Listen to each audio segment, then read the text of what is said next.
ಈ ಕಾಲೇಜಿನ ಬೋಧಕ ಹಾಗೂ ಬೋಧಕೇತರ ಸಿಬ್ಬಂದಿಗಳಿಗೂ ಕೂಡ ಸ್ವಾಗತವನ್ನು ಕೋರುತ್ತಿದ್ದೇನೆ.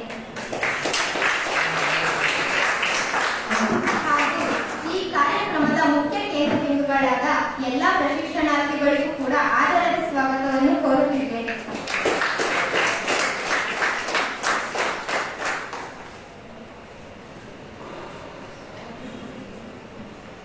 ಎಂ.ಆರ್. ನಾಗರಾಜ ಸರ್ ಅವರ ಬಗ್ಗೆ ಒಂದು ಸಣ್ಣ ಕಿರು ಪರಿಚಯ.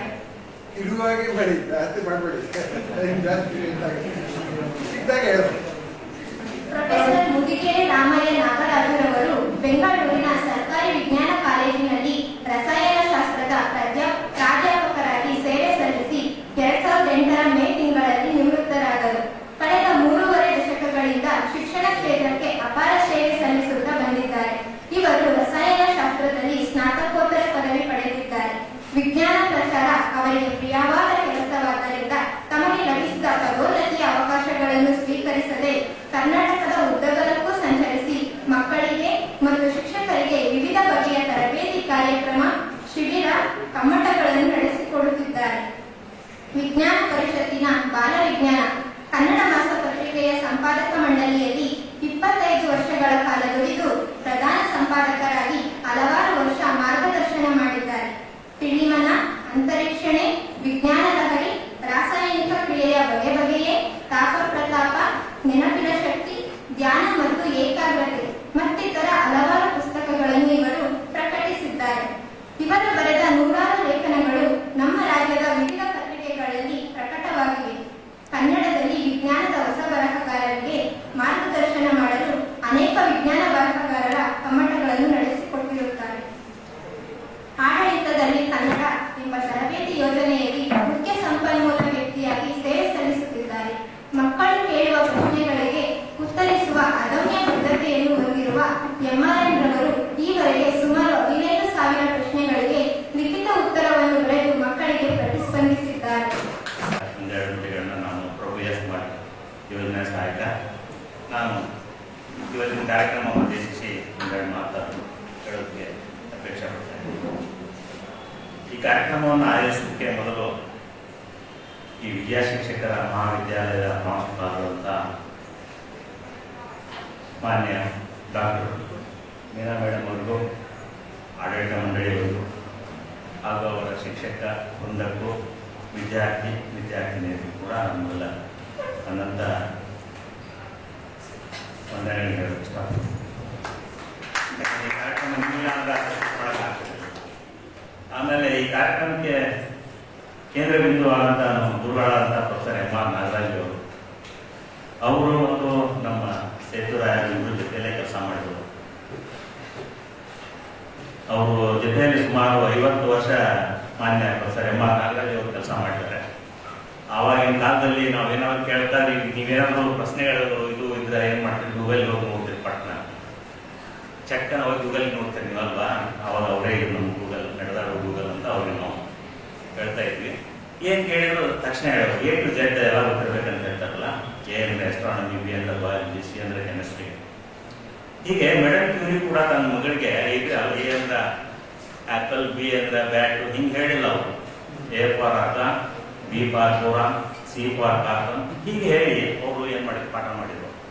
ನಾಳೆ ನೀವು ಒಳ್ಳೆಯ ವ್ಯಕ್ತಿತ್ವವನ್ನು ಹೊಂದಿರುವಂಥ ಶಾಲಾ ಗುರುಮಾತೆಯರಾಗೋರಿದ್ದೀರಿ, ಮೇಷ್ಟ್ರಾಗೋರಿದ್ದೀರಿ.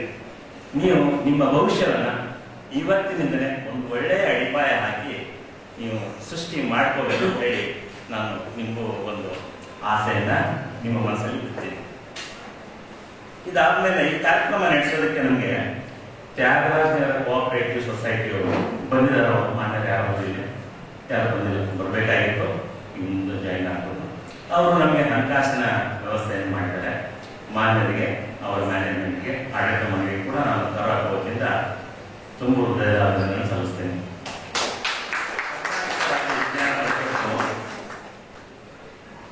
ಸಂಸ್ಥಾಪಕರಲ್ಲಿ ಒಬ್ಬರಾದಂಥ ಪ್ರೊಫೆಸರ್ ಎಂ.ಎ. ಸೇತೂರ್ ಅವರು, ಅವರೇ ಅಲ್ಲಿದ್ದಾರೆ. ಎಂ.ಎ. ಸೇತೂರ್ ಅವರು ಜನ್ಮ ಶತಾಬ್ದಿ ಇವತ್ತು ಆಗ್ತಾ ಇರ್ಬೋದು. ಕರಾವಳಿಗೆ ಮೂಲ ಪ್ರೇರಣೆ ಆಗಿದೆ ಕೇರಳದಲ್ಲಿ ಒಂದು ಕೇರಳ ಸಾಹಿತ್ಯ ಪರಿಷತ್ ತಂದಿದೆ. ಈಗ ನಮ್ಮಲ್ಲಿ ಹಾಗೆ ಕನ್ನಡ ಸಾಹಿತ್ಯ ಪರಿಷತ್ ಇದೆ, ಹಾಗೆ ಕೇರಳದಲ್ಲಿದೆ. ಅವರು ಅನೇಕ ಪುಸ್ತಕಗಳನ್ನು ಪ್ರಕಟ ಮಾಡಿ ಜನಸಾಮಾನ್ಯರಿಗೆ ದೊರೆಯುವಂತೆ ರೂಪಾಯಿ, 3 ರೂಪಾಯಿ, 2 ರೂಪಾಯಿಗೆ ಅವರು ಪುಸ್ತಕಗಳನ್ನ ಪ್ರಕಟ ಮಾಡಿ ವಿಜ್ಞಾನ ಅಂದ್ರೇನು, ಸಾಹಿತ್ಯ ಅಂದ್ರೇನು, ಜನರಿಗೆ ಯಾವ ಬಗೆಯ ವಿಜ್ಞಾನ ಬೇಕು ಅನ್ನೋದನ್ನ ಆ ಮೂಲಕ ಅವರು ತಮ್ಮ ಜನರಿಗೆ, ತಮ್ಮ ಸುತ್ತಮುತ್ತಲವರಿಗೆ ಪ್ರಚಾರ ಮಾಡ್ತಾ ಇದ್ರು. ಅದು ತುಂಬ ಹೆಸರುವಾಸಿ ಆಯಿತು. ಕೇರಳ ಸಾಹಿತ್ಯ KSSK ಅಂತ ಹೇಳ್ತಾರೆ, ಕೇರಳ ಸಾಹಿತ್ಯ ಶಾಸ್ತ್ರ ಸಾಹಿತ್ಯ ಪರಿಷತ್ತು ಅಂತ. ಅದನ್ನ ಅನೇಕ ಗಣ್ಯರು ಗಮನಿಸಿ ನಾವು ನಮ್ಮ ರಾಜ್ಯದಲ್ಲಿ ಈ ಥರದ್ದು ಯಾಕೆ ಮಾಡಬಾರ್ದು ಅಂತ ನಮ್ಮ ಪ್ರೊಫೆಸರ್ ಸೇತುರಾಯರು ಅವಾಗ Karnataka state council for science and technology KSCST ಅಂತ ಭಾರತೀಯ ವಿಜ್ಞಾನ ಭವನದಲ್ಲಿದೆ, ಅಲ್ಲಿ ಅವರು ಕಾರ್ಯದರ್ಶಿಯಾಗಿ ಕಾರ್ಯನಿರ್ವಹಿಸ್ತಾ ಇದ್ರು. ಅವರು ಅನೇಕ ಕೆಲವರು ಲೈಕ್ ಮೈಂಡೆಡ್ ಪೀಪಲ್ಸ್ ಅಂತ ಹೇಳ್ತಾರೆ. ಲೈಕ್ ಮೈಂಡೆಡ್ ಪೀಪಲ್ಸ್ ಅಲ್ಲಿ ಪ್ರೊಫೆಸರ್ MR ನಾಗರಾಜು, ಪ್ರೊಫೆಸರ್ ಸೇತುರಾಯರು, ಡಾಕ್ಟರ್ ಹಾಮಾನಾಯ್ಕ್ ಅವರ ಹೆಸರು ಕೇಳಿರ್ಬೋದು ಮೈಸೂರಿನಲ್ಲಿ. ಆ ತರಂಗ ಪತ್ರಿಕೆಯಲ್ಲಿ ಒಂದು ಅಂಕಣವನ್ನು ಬರೀತಾ ಇದ್ದಾರೆ, ಸುಮಾರು 30 ವರ್ಷ ಅಂಕಣವನ್ನು ಬರೆದಿದ್ದಾರೆ. ಅದು ನೋಡಿ ಅವುಗಳನ್ನೆಲ್ಲ ಸಿಗುತ್ತೆ ನಿಮಗೆ, ಗೂಗಲ್ ಟಿಕ್ಕಿಗೆ ಅದನ್ನು ಸಿಗುತ್ತಾ, ಎಷ್ಟು ಚೆನ್ನಾಗಿ ಬರ್ತಾ ಇದ್ರು, ಎಷ್ಟು ಚೆನ್ನಾಗಿ ವಿಮರ್ಶೆ ಮಾಡ್ತಾ ಇದ್ರು ಅಂತ.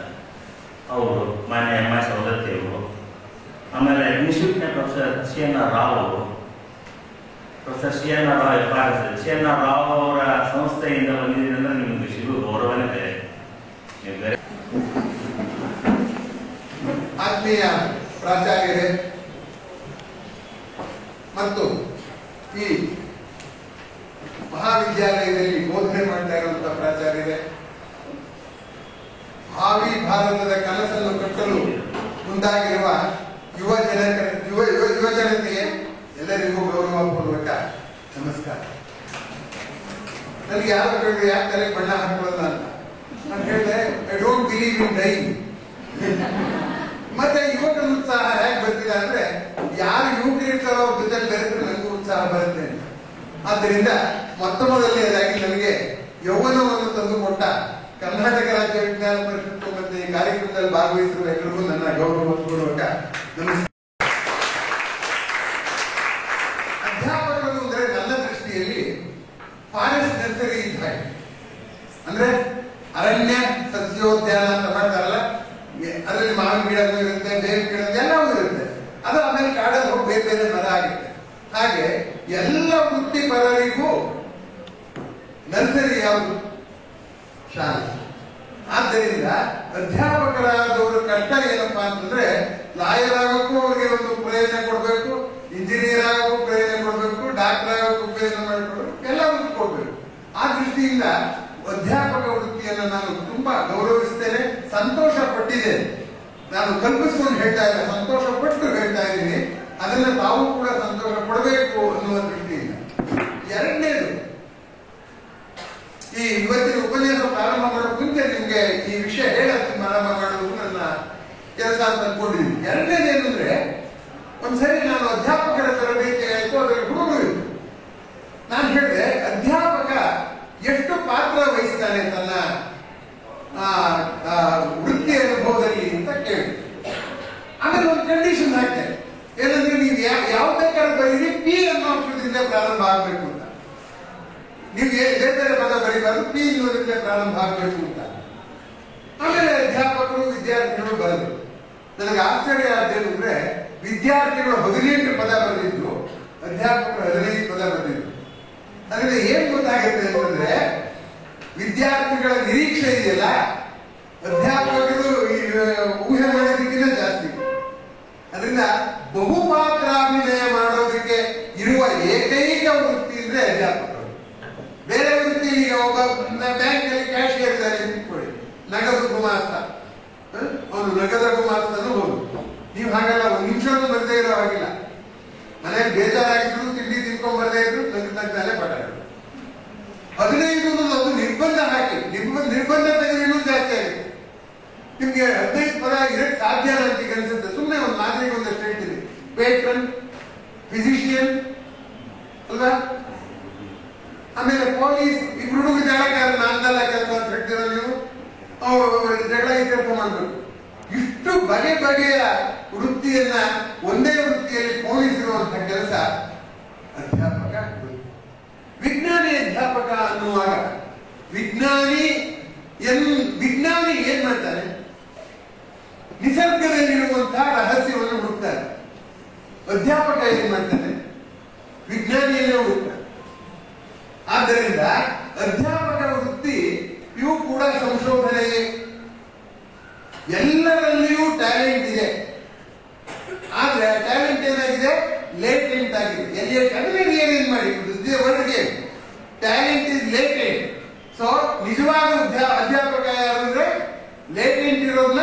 ಟ್ಯಾಲೆಂಟ್ ನೋಡುವಂಥದ್ದು.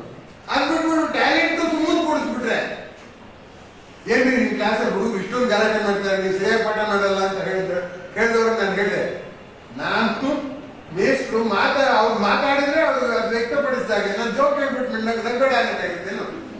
ಅದರಿಂದ ಇಲ್ಲಿ ರೆಜಿಮೆಂಟೇಷನ್ ಇಸ್ ನಾಟ್ ಟೀಚಿಂಗ್. ಆ ರೆಜಿಮೆಂಟೇಷನ್ ಮಾಡಬೇಡಿ, ಒಂದು ಲವಲವಿಕೆಯ ವಾತಾವರಣ ಸೃಷ್ಟಿ ಮಾಡಬೇಕು. ಆಗ ನಿಮ್ಗೆ ಯಾರಿಗೆ ವಿಜ್ಞಾನಿಯ ಪ್ರತಿಭೆ ಇದೆ ಅನ್ನೋದು ಗೊತ್ತಾಗುತ್ತೆ. ಇದು ಗೊತ್ತಾಗೋದಿಲ್ಲ, ಹುಡುಗರು ಅಷ್ಟು ರೂಪಾಯಿ ಬಾಯಿ ಬಿಡೋದಿಲ್ಲ. ಈಗ ನೋಡಿ, ಡಾಕ್ಟರ್ ಹತ್ರ ಹೋದ್ರೆ ಸ್ವಲ್ಪ ಹೊಟ್ಟೆ ನೋವಿದ್ರೆ ಚೆನ್ನಾಗಿ ಔಷಧಿ ಕೊಡ್ಲಿ ಅಂತ ತುಂಬಾ ಹೊಟ್ಟೆ ನೋವಿದೆ ಡಾಕ್ಟರ್ ಅಂತಾರೆ.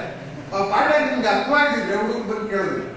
ಈ ಹಿನ್ನೆಲೆಯಲ್ಲಿ ನಾನು ಒಬ್ಬ ವಿಜ್ಞಾನದ ಅಧ್ಯಾಪಕನಾಗಿ ಸೇರ್ಕೊಂಡಾಗ ನಮ್ಮ ವಿಭಾಗದ ಮುಖ್ಯಸ್ಥರಾಗಿ ಸೇತುರಾವ್ ಅವರಿದ್ರು. ಹಾಗಾಗಿ ನನ್ನ ಓದುವ ಹವ್ಯಾಸವನ್ನು ಅವರು ಗಮನಿಸಿದವರು ಇಂತಿಂತ ಪುಸ್ತಕ ಓದ್ಬೇಕಪ್ಪ, ಹೀಗೆ ಓದ್ಬೇಕಪ್ಪ ಅಂತ ಮಾರ್ಗದರ್ಶನ ಮಾಡಿದ್ರು. ಆದ್ದರಿಂದ ನನಗೆ ಅವರು ತಂದೆಯ ಸಮಾನ. ಆಮೇಲೆ ಅವರು ಎಲ್ಲಿ ಉಪನ್ಯಾಸಕ್ಕೆ ಹೋದ್ರು ನಾನು ಕರ್ಕೊಂಡು ಹೋದ್ರು. ಬೆಂಗಳೂರು ತುಮಕೂರಿನಲ್ಲಿ 4 BEd ಕಾಲೇಜ್ ಇತ್ತು. ಯಾರು ಕರೆದವನು ಬೇರೆ ಯಾರನ್ನು ಕರೀತಿರ್ಲಿಲ್ಲ. ನಾಗರಾಜ್ ನನ್ನ ಜೊತೆ ಬನ್ನಿ, ನೀವು ನಾಳೆ ಈ ಜವಾಬ್ದಾರಿ ಮಾಡ್ಬೇಕಾದವರು ಅಂತ ಹೇಳಿ ಕರ್ಕೊಂಡು ಹೋದ್ರು. ಆ ಕರ್ಕೊಂಡು ಹೋದಾಗ ಅನೇಕ ಅನುಭವಗಳು ನನಗೆ ಆಗಿದೆ. ಅದನ್ನು ಹೇಳೋದಕ್ಕೆ ಮುಂಚೆ ಈಗ ನಮ್ಮ ವಿಷಯಕ್ಕೆ ಬರ್ತೀನಿ.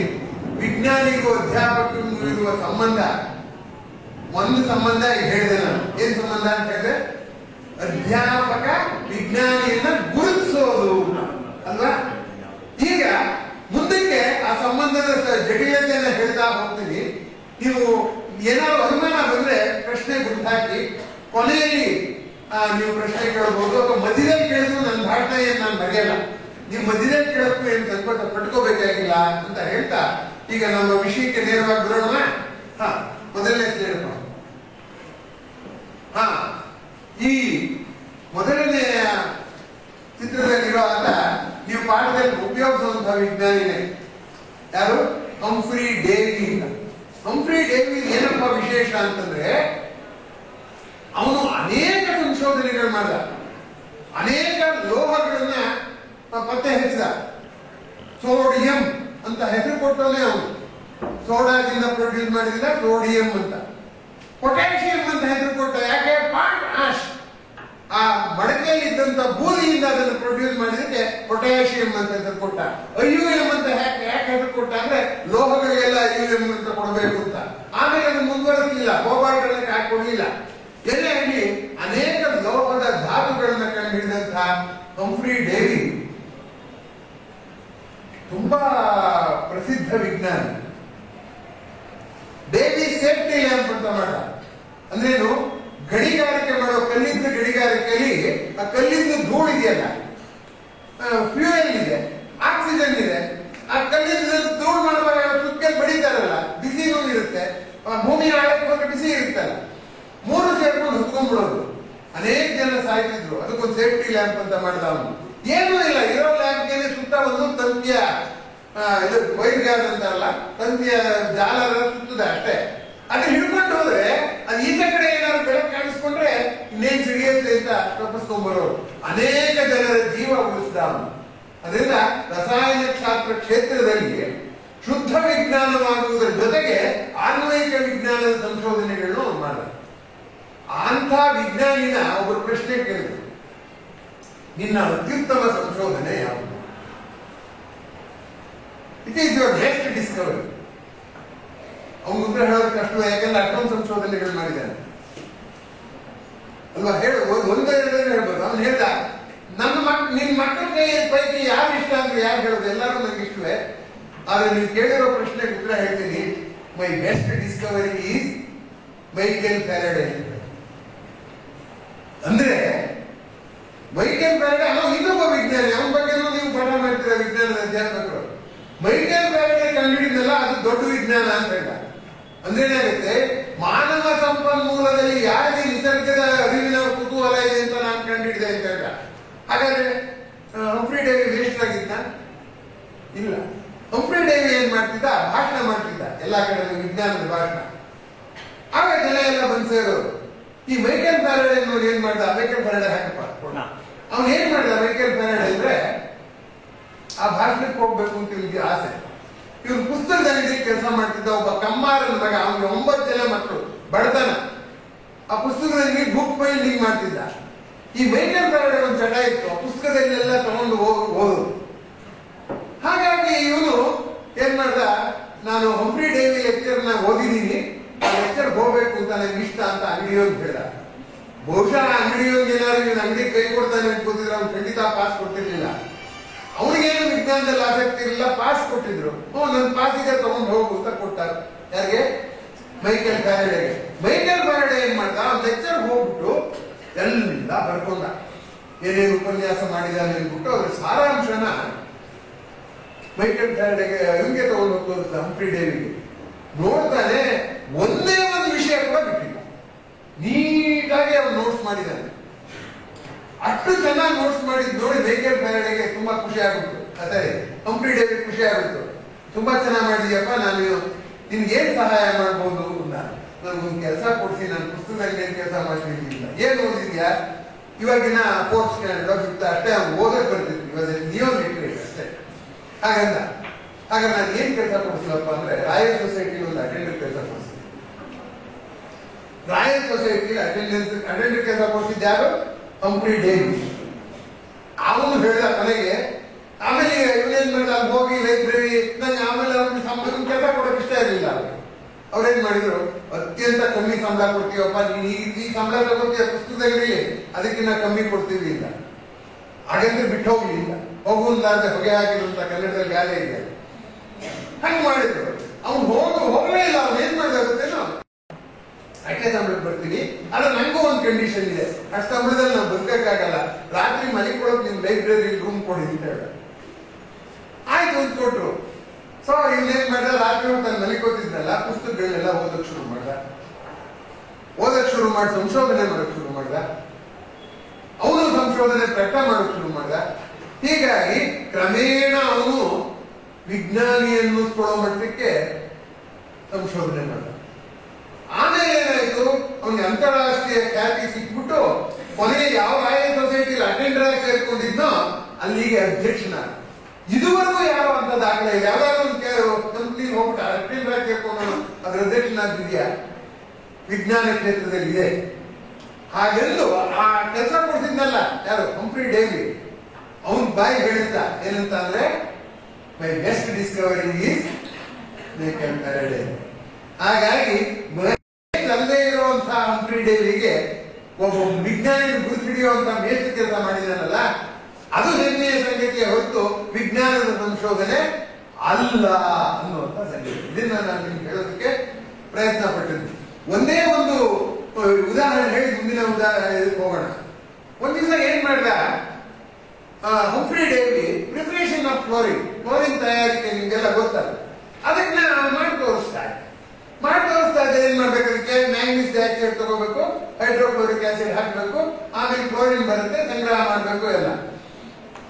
ಇವನು ಪಟ್ಟಣದಿಂದ ಬಂದವನಲ್ಲ, ಒಂದ್ ದಿವಸ ಅದಕ್ಕೋಸ್ಕರ ಏನ್ ಮಾಡ್ದ, ಕ್ಲೋರಿನ್ ಆಪರೇಟರ್ಸ್ ಎಲ್ಲ ಇತ್ತಲ್ಲ, ಅದ್ರಲ್ಲಿ ಇನ್ನೂ ಮ್ಯಾಂಗನೀಸ್ ಡೈಆಕ್ಸೈಡ್ ಇತ್ತು, ಹೈಡ್ರೋಜನ್ ಕ್ಲೋರೈಡ್ ಇತ್ತು. ಸುಮ್ಮನೆ ಒಂದು ಬಿಲ್ಡರ್ ಮುಚ್ಚಿಟ್ಟು ಹಂಗೆ ಇಟ್ಟಿಲ್ಲ.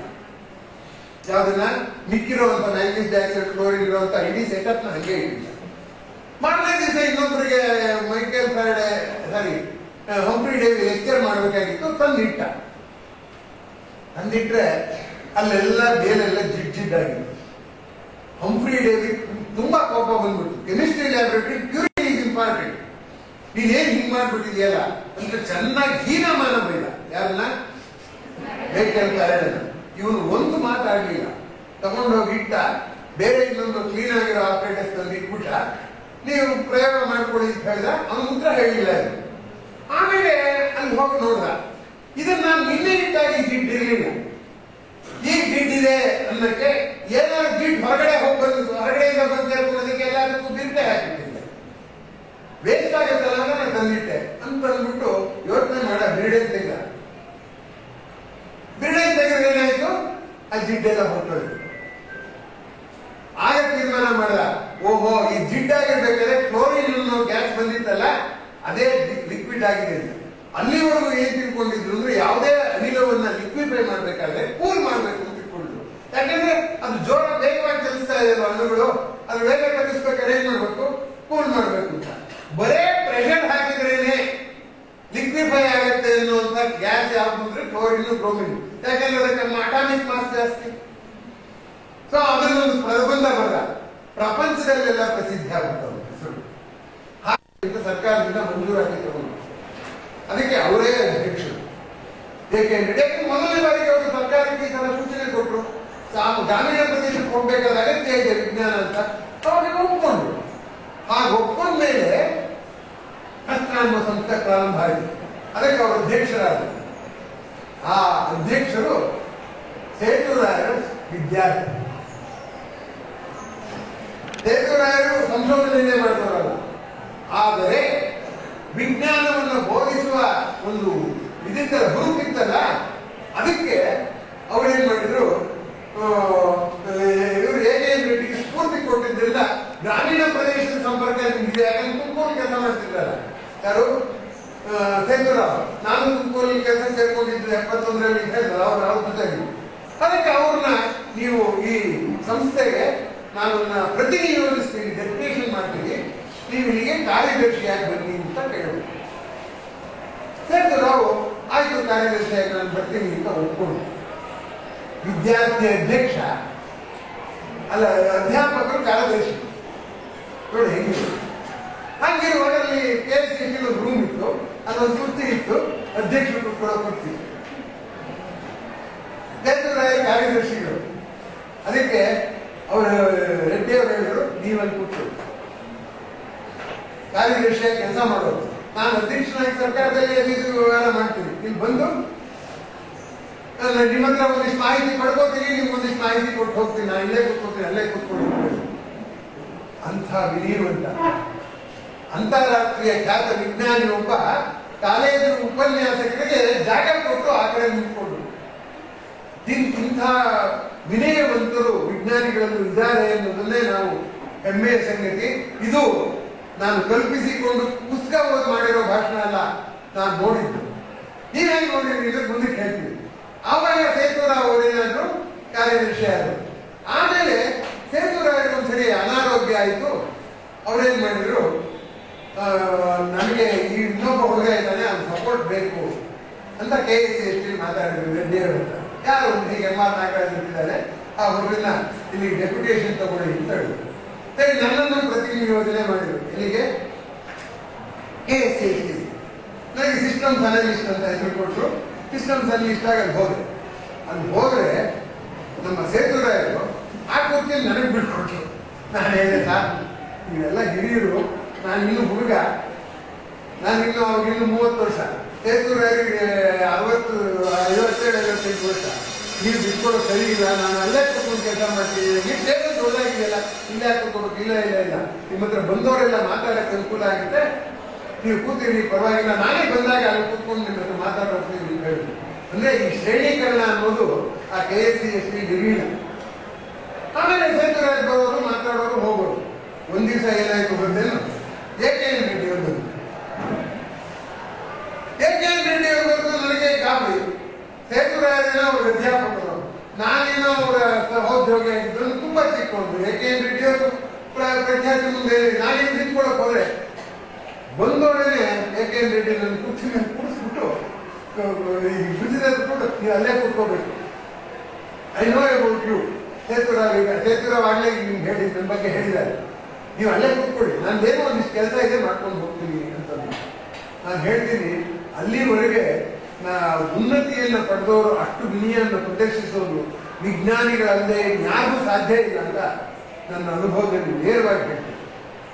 ನೀವು K. ಶಿವರಾಮ್ ಕಾರಂತರ ಹೆಸರು ಗೊತ್ತಿರ್ಬೋದು, ಅವರು ಕನ್ನಡ ಸಾಹಿತಿ. ಅವರು ಈ ಪರಮಾಣು ಶಕ್ತಿಯನ್ನ, ವಿದ್ಯುತ್ ಶಕ್ತಿಯನ್ನು ಉಪಯೋಗಿಸೋದಕ್ಕೆ ಸರಿ ಇಲ್ಲ, ಇದು ಮುಂದೆ ಅಪಾಯ ಆಗುತ್ತೆ ಅಂತ ವಿರೋಧಿಸಿದರು. ಆದ್ರೆ ವಿಜ್ಞಾನವನ್ನೆಲ್ಲ ಅಧ್ಯಯನ ಮಾಡಿದವರು, ವಿಜ್ಞಾನದ 4 ಅಧ್ಯಾಯಗಳು ಬರೆದವರು, ಪುಸ್ತಕ ಬರೆದವರು, 4 ಅಧ್ಯಾಯದ ಪುಸ್ತಕ. ಒಂದ್ಸರಿ ವಿಜ್ಞಾನಿಗಳ ಸಮ್ಮೇಳನ, ವಿಜ್ಞಾನ ಲೇಖಕರ ಸಮ್ಮೇಳನ ಆಯಿತು ಮುಂಬೈ, ನಾನು ಹೋಗಿದ್ದೆ. ಅಲ್ಲಿ ಹೋದಾಗ ಶಿವರಾಮ್ ಕಾರಂತರ ಏನ್ ಮಾಡಿದ್ರು, ಅವ್ರದ್ದೇ ಕೀನೋಟ್ ಅಡ್ರೆಸ್. ಶಿವರಾಮ್ ಕಾರಂತರು ಯಾವಾಗಲೂ ಆವೇಶಕ್ಕೆ ಹೆಸರುವಾಸಿ, ಸ್ವಾಭಿಮಾನಕ್ಕೆ ಬಹಳ ಹೆಸರುವಾಸಿ. ಅಂಥವ್ರು ಹೇಳಿದ್ರು, ಸಾಹಿತಿಗಳಾಗಿದ್ರೆ ಖಂಡಿತ ನನ್ನ ಇಲ್ಲಿ ಸೇರಿಸ್ತಿರ್ಲಿಲ್ಲ, ವಿರೋಧಿಸೋರು ಗುಂಪು, ನನ್ನ ಪರವಾದವರು ವಿರೋಧವಾದವರು ಗುಂಪಿತ್ತು. ನನ್ನ ದೃಷ್ಟಿಯಲ್ಲಿ ವಿಜ್ಞಾನವನ್ನೇ ವಿರೋಧಿಸಿರೋದ್ರಿಂದ ನೀವೆಲ್ಲರೂ ನನ್ನನ್ನು ವಿರೋಧಿಸಿರೋದ್ರಿಂದ ಹೇಗಿರೋರೆ ಅಂಥದ್ರಲ್ಲಿ ಅದನ್ನು ಮರೆತು ಬಿಟ್ಟು ಸೌಜನ್ಯವಾಗಿ ನನ್ನಲ್ಲಿ ಈ ಸ್ಥಾನಕ್ಕೆ ಕೂಡಿಸಿದ್ದೀರಲ್ಲ, ಅದು ವಿಜ್ಞಾನ ಕ್ಷೇತ್ರದಲ್ಲಿರುವಂತಹ ಎಂಥದ್ದು ಮುಕ್ತ ಮನಸ್ಸಿನಗೆ ಮಾತ್ರ ಸಾಧ್ಯ ಅಂತ ಅವ್ರ ಕಣ್ಣಲ್ಲಿ ನೀರು ಬಂತು. ಹಳ್ಳಿಲ್ಲ ಅವರು, ಆದ್ರೆ ಆನಂದ ಭಾಷಣ ಬಂದಿದ್ದು ನಮಗೆ ಕಾಣುವಷ್ಟು. ಹಾಗೆ ಕಾಯಿಲೆಗಳನ್ನೇ ದಂಗುಬಡಿಸುವ ವಿನಯವನ್ನ ವಿಜ್ಞಾನಿಗಳು ಪ್ರದರ್ಶಿಸಿದ್ದಾರೆ. ವಿಜ್ಞಾನ ಕ್ವಾಲಿಫಿಕೇಶನ್ ಇರಲಿಲ್ಲ ಕಾದಂಬರಿಗೆ, ಬರವಣಿಗೆ ಮಾಡಿದ್ರು ಬೇರೆ ಮಾತು. ಆದ್ರೆ ನ್ಯೂಕ್ಲಿಯಸ್ ಅವರದ್ದನ್ನು ನಾವು ನಮಗೆ ಎದುರಿಗೆ ಉತ್ತರ ಕೊಡೋದು ನೀವು ಅಧ್ಯಯನ ಮಾಡಿದೀರ ಅಂತ ಶಿವರಾಮ ಕಾರಂತರನ್ನ ಸನ್ಮಾನ ಮಾಡಿದ ಕೀರ್ತಿ ವಿಜ್ಞಾನ ಲೇಖಕರ ಬಳಗಕ್ಕೆ ಸಲ್ಲು. ಆದ್ದರಿಂದ ಮಕ್ಕಳೇ, ತಾವು ಅಧ್ಯಾಪಕರಾಗೋದಕ್ಕೆ ಈ ಭಾವುಕತೆಯನ್ನು ಸ್ವಲ್ಪ ಮಟ್ಟಿಗೆ ಉಳಿಸ್ಕೋಬೇಕು ಅಂತ ನಾನು ತಮ್ಮಲ್ಲಿ ಮಾತಾಡ್ತೀನಿ. ಅವಾಗ ಇನ್ನೊಂದು ಕೆಲಸ ಆಯ್ತು. ಇನ್ನೊಬ್ಬರಿದ್ದಾರೆ ತುಂಬಾ ಹೆಸರುವಾಸಿಯಾದಂಥವ್ರು, ಜಯಂತ ನಾಗೇಕರ್ ಅಂತ. ನೀವು ಹೆಸರು ಕೇಳಿರ್ತೀರ. ಅವರು ನ್ಯೂಟನ್ ನಿಯಮಗಳನ್ನು ಕೂಡ ತಿದ್ದುಪಡಿ ಮಾಡಬೇಕಾದ ಅಗತ್ಯ ಇದೆ ಅಂತ ಮಾಡ್ಬೋದು. ಅವಾಗ ಏನಾಯ್ತು ಅಂದ್ರೆ ಅವ್ರಿಗೆ ಯಾವುದೋ ಒಂದು ಪ್ರಶಸ್ತಿ ಬಂದಿದೆ, ಅನೌನ್ಸ್ ಮಾಡಿದ್ರು. ಪ್ರಶಸ್ತಿ ಬಂದಿದೆ ಜಯಂತ್ ನಾಗೇಕರ್ ಅವ್ರಿಗೆ. ಅವ್ರ ವಿಶೇಷ ಏನಪ್ಪಾ ಅಂತಂದ್ರೆ ಅವರು ಮರಾಠಿ ಭಾಷೆಯಲ್ಲಿ ಸಾಮಾನ್ಯ ಜನರಿಗೆ ಅರ್ಥ ಆಗೋ ಹಾಗೆ ವಿಜ್ಞಾನ ಬರೆದಿದ್ದಾರೆ. ಆಮೇಲೆ ಪ್ರಶ್ನೋತ್ತರಗಳಿಗೆ ಉತ್ತರ ಕೊಟ್ಟಿದ್ದಾರೆ. ಅವರು ಆಗ 500 ಪ್ರಶ್ನೆಗೆ ಉತ್ತರ ಕೊಟ್ಟಿದ್ರು. ನಂದು ಆಗಲೇ 8,000 ಪ್ರಶ್ನೆ ಆಗಿತ್ತು. ಅವ್ರು ಹೋಗಿ ಅಭಿನಂದನೆ ಹೇಳ್ಬಿಟ್ಟು ನಾನು ನಿಮ್ ಹಾಗೆ ಮಾಡಿದ್ದೀನಿ ಸರ್, 8,000 ಪ್ರಶ್ನೆ ಹಾಕಿದ್ರೆ ಉತ್ತರ ಕೊಟ್ಟಿದ್ದೀನಿ ಅಂದ್ರೆ ತಕ್ಷಣ I am sorry, I confess on behalf of the announcers ಅಂತ ಹೇಳಿದ್ರು. ಸರ್ ಕನ್ಫೆಸ್ ಮಾಡ್ಕೊಳ್ಳೋದಿಲ್ಲ, ನೀವು ಅಂತಾರಾಷ್ಟ್ರೀಯ ಖ್ಯಾತ, ನಾನೇನೋ ಒಬ್ಬ ಬೇಸ್ಟ್ ಆಗಿ. Next how come base questions ಅಂತ ಕೇಳಿದ್ರು. ನಾನು ಎಲ್ಲಿ ಹೋದ್ರು ನಾನು ಅಡ್ರೆಸ್ ಕೊಡ್ತೀನಿ ಅಂತ. ನಮ್ಮ ಟೀಚರ್ಸು ಹುಡುಗರು ಪ್ರಶ್ನೆನೇ ಕೇಳಲ್ಲ ಅಂದ್ರೆ ನಾನು ಅದಕ್ಕೆ ಹೇಳ್ತೀನಿ, teacher is no more alive when no students ask any question. A student is no more alive when he does not get any question ಅಂತ ಹೇಳ್ತಾ ಇದ್ದಾರೆ. ಈ ಕ್ವಶನ್ ಪ್ರಮೋಟ್ ಮಾಡೋಕ್ಕಾದ್ರೆ ನಾನು ಮಾಡಿದ್ದೀನಿ ಅಂತ. ಯಾಕೆ ಈ ಮಾತು ಹೇಳಿದ್ರೆ ಅವು ವಿಜ್ಞಾನಿಗಳಲ್ಲಿ ಆ ಭೇದನೇ ಇಲ್ಲ. ಅವರು ಯಾರು ನಂಗಿನ ಚೆನ್ನಾಗಿ ಕೆಲಸ ಮಾಡಿದ್ದಾರೆ ಅಂದ್ರೆ ಒಪ್ಪುದು. ಆಮೇಲೆ ಕೆಲವು ಕ್ವಶನ್ಸ್ ನೀವು ಬರ್ದಿರೋ ಆನ್ಸರ್ ಹೇಳಿದ್ರು. ನಾನು ಇಂಗ್ಲಿಷ್ ಟ್ರಾನ್ಸ್ಲೇಟ್ ಮಾಡಿ, ಅದು ಕನ್ನಡ ಬರ್ತದೆ ಜಯಂತ್ ನಾಗೇಕರ್ಗೆ. ಇಂಗ್ಲಿಷ್ ಟ್ರಾನ್ಸ್ಲೇಟ್ ಮಾಡಿ ಹೇಳಿದ್ರೆ ಎಷ್ಟು ಮೆಚ್ಚಿಕೊಂಡ್ರು ಅಂದ್ರೆ I am lucky to meet you ಅಂತ ಹೇಳಿ. ನನಗೆ ಅದಕ್ಕಿಂತ ಪ್ರಶಸ್ತಿ ಏನು ಬೇಡ. ಯಾರು ಮೊನ್ನೆ ಕೇಳಿದ್ರು ನಿಮಗೆ ಏನು ಪ್ರಶಸ್ತಿ ಬರಲಿಲ್ಲ ಅಂದ್ರೆ ಸಾಕು ನನಗೆ ಬಂದಿರೋ ಪ್ರಶಸ್ತಿ, ಯಾಕೆಂದ್ರೆ ಇಷ್ಟು ಸಂತೋಷ ಪಡಿಸಿದ್ದೀನಿ ಅಂತ. ಇದು A.K. ರೆಡ್ಡಿ ಅವರ ಛಾಯಾಚಿತ್ರ. ಮುಂದಿಂದು ಸೇತುರಾವ್ ಅವರ ಛಾಯಾಚಿತ್ರ. ಇವತ್ತು ನಾವು ಯಾರ ಹೆಸರಿನಲ್ಲಿ ಕಾರ್ಯಕ್ರಮ ಮಾಡ್ತಿದ್ದೀನೋ, ಯಾರು ನಾವು ಕೈ ಹಿಡಿದು ಬೆಳೆಸಿದ್ರೋ ಅವ್ರಿಗೆ 100 ವರ್ಷ ಇದ್ದಿದ್ರೆ ಅವ್ರ ಕುರ್ಚಿ ಮೇಲೆ ಕೂರಿಸಿ ನನ್ನನ್ನ ಗೌರವಿಸಿದಂತ ಸೇತುರಾವ್.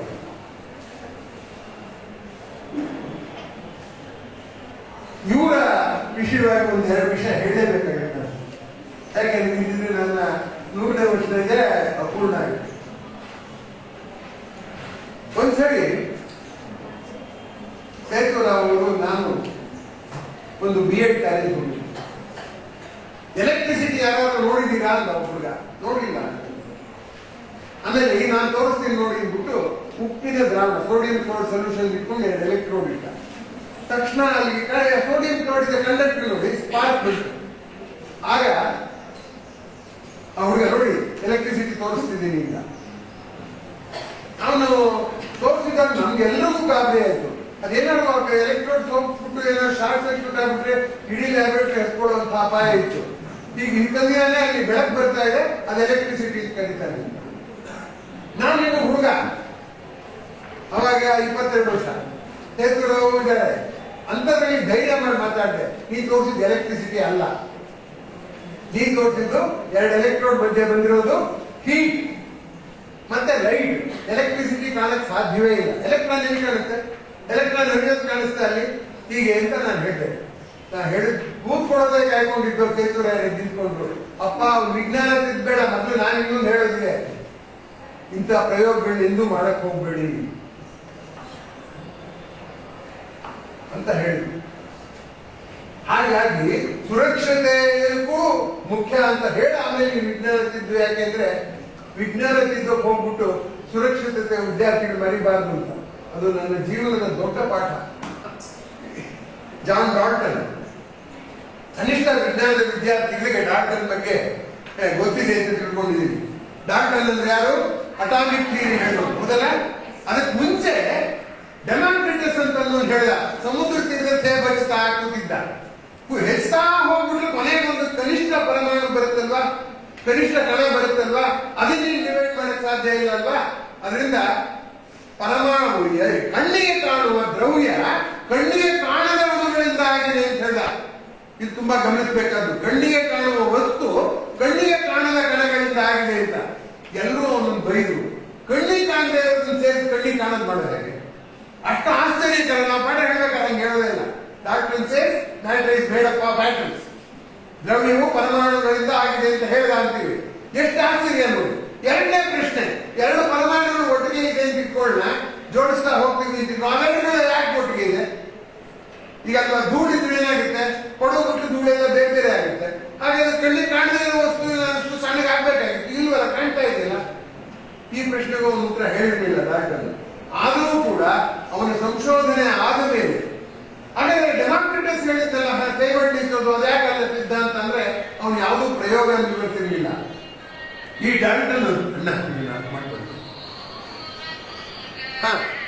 ಆ ಡಾಲ್ಟನ್ ಪ್ರಯೋಗಕ್ಕೆ law of conservation of mass ವಸ್ತು ನಿತ್ಯತೆ ನಿಮ್ಮ ಅದನ್ನ ಪ್ರಮಾಣ ಸಿದ್ಧಾಂತದಿಂದ ವಿವರಿಸ್ತಾರೆ. Do you know he was a high school teacher? He was not a scientist. ಅವನು ಎಷ್ಟು ಅಪರಿಚಿತ ಅಂದ್ರೆ ಅವನ ಊರಿಗೆ ಹೋದ್ರೆ ಡಾಲ್ಟನ್ ಯಾರು ಕೇಳಿದ್ರೆ ಯಾರಿಗೂ ಗೊತ್ತಿರ್ತಿರ್ಲಿಲ್ಲ.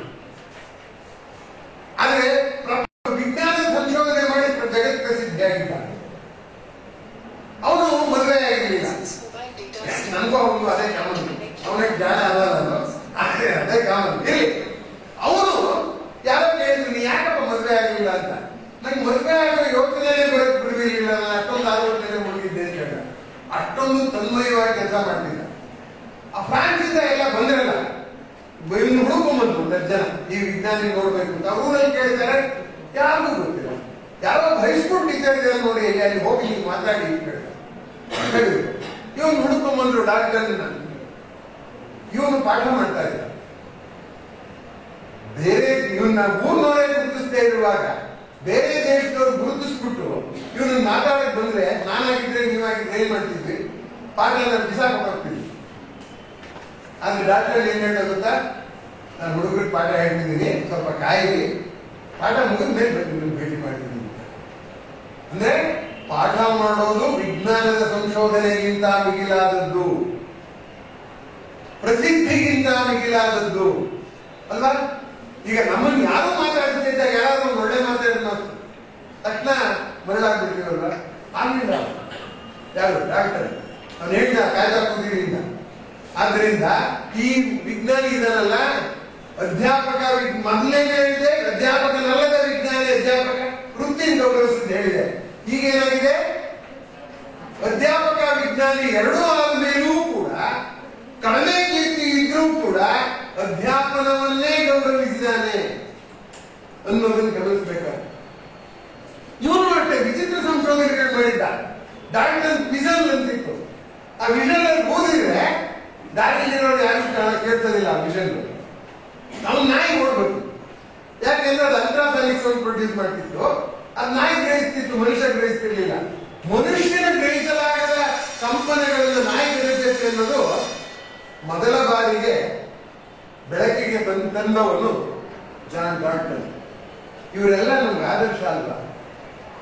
ಅಧ್ಯಾಪಕರಾಗಿಲ್ಲದೆ ಅಧ್ಯಾಪಕ ವೃತ್ತಿಯನ್ನು ಗೌರವಿಸ್ತಾರೆ. ಅಧ್ಯಾಪಕರಾಗಿ ವಿಜ್ಞಾನಿ ಅಧ್ಯಾಪಕರಲ್ಲೋರು ನಾನು ಅಧ್ಯಾಪಕ ಅಂತ ಹೆಮ್ಮೆಯಿಂದ ಹೇಳ್ಕೊತಾರೆ. Biodata of the teacher is biodata of the students ಅಲ್ವಾ? ಅಂತ ಅಪರೂಪದ ವೃತ್ತಿಗೆ ತಾವು ಹೋಗ್ತಾ ಇದ್ದೀರಾ. ಆದ್ದರಿಂದ ನಾನು ನಿಮ್ಮಲ್ಲಿ ಮನವಿ ಮಾಡ್ಕೊಳ್ಳೋದೇನಪ್ಪಾ ಅಂದ್ರೆ, ಬೋಧನೆಯಲ್ಲಿ ಬಾಧೆಯ ಕಡೆ ಗಮನ ಕೊಡಬೇಡಿ, ಬೋಧೆಯ ಕಡೆ ಗಮನ ಅಂತ ನಾನು ಆಜ್ಞಾಪಿಸ್ತಿಲ್ಲ. ಕೊಟ್ಟು ಸಂತೋಷ ಪಟ್ಟು ನೀವು ಪಡಿ ಅಂತ ಹೇಳ್ತಾ ಇದ್ದೀವಿ. ಸ್ವಾನುಭವದ ಮಾತಿಗೆ ಹೆಚ್ಚು ಬೆಲೆ, ಕಲ್ಪನೆಯ ಮಾತಲ್ಲ ಅಲ್ವಾ? ಈಗ ಮುಂದಿನ ವಿಜ್ಞಾನಿಗೆ ಹೋಗೋಣ. ಅಧ್ಯಾಪಕ ವಿಜ್ಞಾನಿ ನೋಡಿ ಹೆಂಗಿದೆ. ಈ ವಿಜ್ಞಾನಿ ಯಾರು ಅಂತ ನಿಮ್ಗೆ ಬಹುಶಃ ಗುರುತಿಡಿಯೋದು ಕಷ್ಟ. ಯಾಕೆಂದ್ರೆ ಅಲ್ಲಿದೆ, ಅದೇ ಅದಕ್ಕೆ ಮೇಲ್ ನೋಡಿ ಅಂತ ಹೇಳಿದೆ. ಮೇಲ್ ನೋಡಿ, ಆದ್ರೆ ಈ ಮನುಷ್ಯನ ಯುವಕನಾಗಿದ್ದಾಗಿನ ಫೋಟೋ ನಿಮ್ ಟೆಕ್ಸ್ಟ್ ಬುಕ್ ಅಲ್ಲೆಲ್ಲ ಏನಾಗಿದೆ, ಆತ ವೃದ್ಧರಾಗಿದ್ದ ಫೋಟೋ ಎಲ್ಲ ಕೊಟ್ಟಿದ್ದಾರೆ. ಅದಕ್ಕೆ ಬೇಗ ಗುರುತಿಡಿಯೋಕ್ಕಾಗೋಲ್ಲ.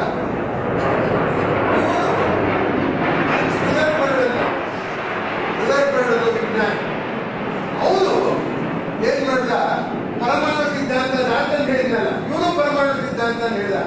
ಏನಂದ್ರೆ ಅಲ್ಲಿವರೆಗೂ ಪರಮಾಣು ಹೇಳಿದ್ರು, ಅಲ್ಲಿ ಹಿಂದೆ ಇದ್ದದ್ದು ಪರಮಾಣು ಮತ್ತೆ ಶೂನ್ಯ ಎರಡೇ ಇರೋದು. ಇವನೇನ್ ಮಾಡ್ದ, ಪರಮಾಣುವಿನೊಳಗೆ ಆಲ್ಫಾ ಕೆಳಗಳನ್ನು ತೋರಿಸ್ದ. ಸಲೀಸಾಗಿ ಹೋಯ್ತು. ಅದನ್ನ ಪರಮಾಣುವಿನ ಹೊರಗೆ ಶೂನ್ಯ ಇರೋದಿರಲಿ, ಪರಮಾಣುವಿನ ಒಳಗೂ ಶೂನ್ಯ ಇದೆ ಅಂತ ಹೇಳಿದವನು ರುದರ್ಫರ್ಡ್. ಅವ್ನು ಎಷ್ಟು ಜಾಣ ಅಂದ್ರೆ 10 ಜನಕ್ಕೆ ಸಂಶೋಧನೆ ವಿಷಯ ಕೊಟ್ಬಿಟ್ಟು ಎಲ್ಲರದ್ದು ಸೇರಿಸಿ ಸಂಶೋಧನಾ ಪ್ರಬಂಧ ಬರೀತಾ ಇದ್ದ ರುದರ್ಫರ್ಡ್. ಅಂಥ ಜಾಣ ಅವನು ಕೊನೆಗೆ ಪರಮಾಣು, ಹಾಗಾದ್ರೆ ಪರಮಾಣುವಿನಲ್ಲಿ ಧನ ವಿದ್ಯುತ್ ಅಂಶ ಕೇಂದ್ರದಲ್ಲಿದೆ, ಋಣ ವಿದ್ಯುತ್ ಅಂಶ ಸುತ್ತಾಡ್ತಾ ಇದೆ ಅಂತ ಹೇಳಿದ್ರೆ ಧನ ವಿದ್ಯುತ್ ಅಂಶ ಋಣ ವಿದ್ಯುತ್ ಅಂಶ ಯಾಕೆ ಆಕರ್ಷಕವಾಗಿಲ್ಲ ಅನ್ನೋ ಪ್ರಶ್ನೆ ಬರುತ್ತೆ.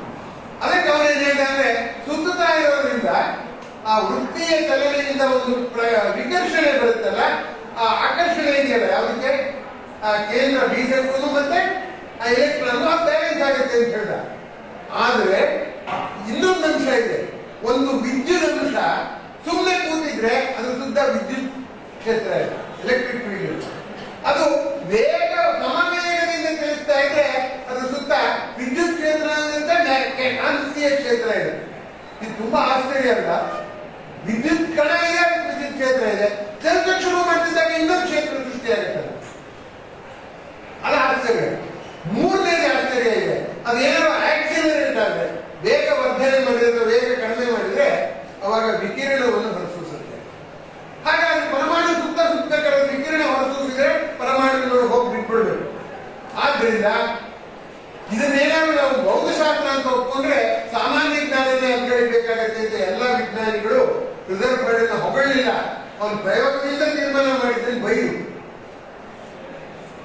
ಆಗ ಬೈದಾಗ ಉತ್ತರ ಹೇಳುವಷ್ಟು ದೃಢಕಾಯ ರುದರ್ಫರ್ಡ್ ಇರಲಿಲ್ಲ.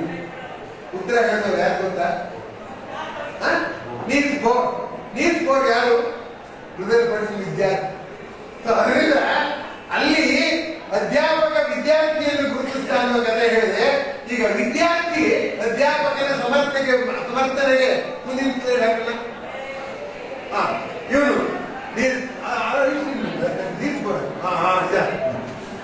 ಇವನು ಅವರ ಅಧ್ಯಾಪಕರಿಗೆ ಉತ್ತರ ಕೊಟ್ಟ. ಇನ್ನು ಇವಾಗ ಅವನಿಗೆ ಕೋಪ ಬೇರೆ ಬಂತು, ನಮ್ಮ ಹೇಳ್ತೀನಿ ಬೈತೀರ ಅಂತ. ಅವನು ಹೇಳ್ದ, ಈ ವೃತ್ತದಲ್ಲಿ ಸುತ್ತಿದ್ರೆ ಅದು ವಿಕಿರಣ ಹೊರಸೂಸೋದಿಲ್ಲ. ಅದೇನದು ಬೇರೆ ವೃತ್ತದಲ್ಲಿ ಹೊರಸೂಸೋದು, ಇಲ್ಲಿ ಮಾತ್ರ ಹೊರಸೂಸೋದಿಲ್ಲ ಅನ್ನೋ ಪ್ರಶ್ನೆ ಬಂತು. ಆಗ ಆ ನೀಲ್ಸ್ ಬೋರ್ ಹೊರಸೂಸಲ್ಲ ಅಂತ ನಂಬಿಕೊಂಡು ಪರಮಾಣುವಿನ ಹೈಡ್ರೋಜನ್ ಪರಮಾಣುವಿನ ರೋಹಿತ ವಿವರಿಸಿದ, ಕರೆಕ್ಟ್ ಆಗಿ ವಿವರಿಸಿದ್ದ. ಆಗ ಅವನು ಹೇಳಿ ನಂಬೇಕು, ಯಾಕೆಂದ್ರೆ ಪ್ರಯೋಗದ ಪುರಾವೆ ಇದೆ. ಆದ್ರಿಂದ ಅದಕ್ಕೊಂದು ಸಿದ್ಧಾಂತ ಮಾಡ. ಹಾಗಾಗಿ ಅರ್ಧ ಮಾಡಿ ಮುಗಿಸಿದ ಗುರುವಿನ ಅರ್ಧ ಮಾಡಿ ಮಿಕ್ಸಿದ್ದನ್ನ ಇವನು ಪೂರ್ತಿ ಮಾಡ. ಅಂದ್ರೆ ಏನಾಯ್ತು, ನೀಲ್ಸ್ ಬೋರ್ ಗುರುವನ್ನು ಮಿಂಚಿನ ಶಿಷ್ಯರು. ಇದೆಲ್ಲ ವಿಜ್ಞಾನ ಕ್ಷೇತ್ರದಲ್ಲಿದೆ. ನಾವು ಪಾಠ ಮಾಡೋದು ನಿಮಗೆ ಟೆಕ್ಸ್ಟ್ ಬುಕ್ ಅಲ್ಲಿ ಯಾವುದು ಕಥೆ ಕೊಟ್ಟಿರೋದಿಲ್ಲ. ಅದಕ್ಕೋಸ್ಕರ ನಾನು ಈ ವಿಷಯ ಆಯ್ಕೆ ಮಾಡ್ಕೊಂಡೆ. ಇಂಥ ಕಥೆ ಒಂದು ಹೇಳಿದ್ರೆ ನೀವು ಮಕ್ಕಳಿಗೆ ವಿಜ್ಞಾನ ಇನ್ನೊಂದಿಷ್ಟು ಹೇಳ್ಬೇಕು ಅನ್ನೋ ಆಸೆ ನಾವು ಒತ್ತಡ ಮಾಡೋದಿಸ್ತಿದ್ದೀವಿ, ಒತ್ತಾಯ ಮಾಡೋದಿಸ್ತಿದ್ದೀವಿ. ಒತ್ತಾಸೆ ಮೂಡಿಸಿಲ್ಲ. ಒತ್ತಡಕ್ಕೂ ಒತ್ತಾಯಕ್ಕೂ ಒತ್ತಾಸೆ ವ್ಯತ್ಯಾಸ.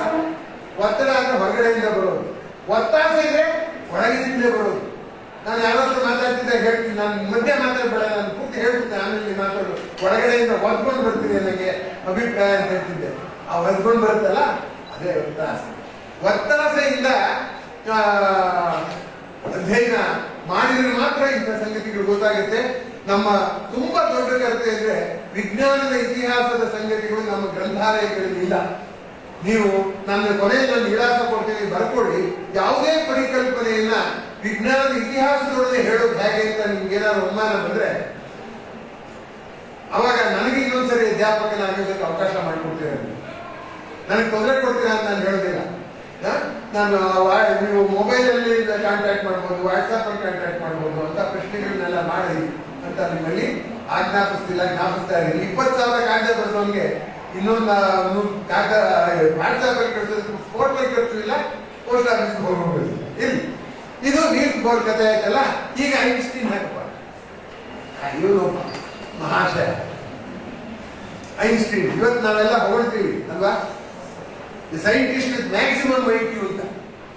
ಬಟ್ ಅವನ ಹುಡುಗನಿಗೆ ಮಾತು ಬಂದಿದ್ದೆ ಯೂನಿವರ್ಸಿಟಿ. ಬೇರೆ ಮಕ್ಕಳಿಗಿನ್ನ ಅವನಿಗೆ ಮಾತು ಬಂದಿದ್ದೆ ತಡವಾಗಿ.